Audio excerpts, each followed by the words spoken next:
Good morning. God be praised in every way. This, I'm always amazed how wonderful the Holy Spirit is. That each time, each Sunday, is a step toward the Lord, and as I draw close to Him, He draws closer to me and helps me to see a little bit more in the readings. Uh, this, of course, is the 23rd Sunday of Ordinary Time, and in the first reading, Wisdom chapter 9, verses 13 to 18b. The Book of Wisdom says, "For the corruptible body burdens the soul, and the earth's shelter weighs down the mind that has many concerns. This earth offers many good things, but we must always pay a price. Often the goods of this earth cost more than the goodness they give us. On the other hand, what our God gives us is worth more than anything this world can give." In the third reading, Luke chapter 14, verses 25 to 31, Jesus says in this gospel, "If anyone comes to me without hating his father and mother, wife and children, brothers and sisters, and even his own life, he cannot be my disciple." And Jesus finishes with the words, "In the same way, any one of you who does not renounce all his possessions cannot be my disciples." The word hate should be understood as meaning renouncing anything or anyone as belonging to me, as my personal possession and not to God.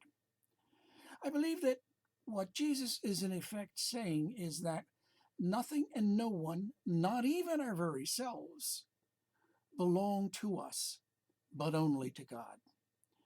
That is the cross and the cost of being a follower of Jesus. He is the creator and the maker. Every good thing at its very root comes from God and God alone.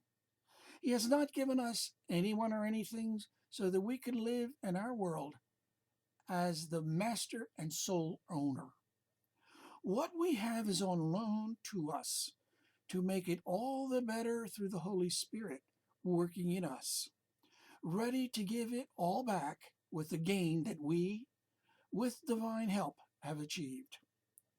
This world, our human nature, and the devil demand that we see ourselves as being in charge and in possession, as it were, God of our own world.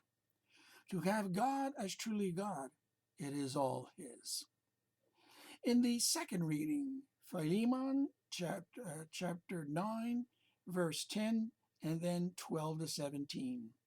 Tradition understands Onesimus as someone who was of utter usefulness to Paul, to be a runaway slave who fled his owner Philemon without permission to serve Paul.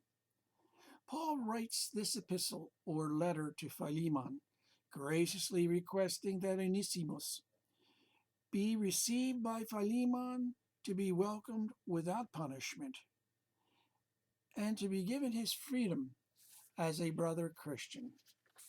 This reading carries through with the theme that all, at their very root, belongs to God and to no one else. When we live on earth with this way of thinking, then God will take us from this earth one day as His possession, as His child, to be a part of His household in heaven. May God be praised in every way.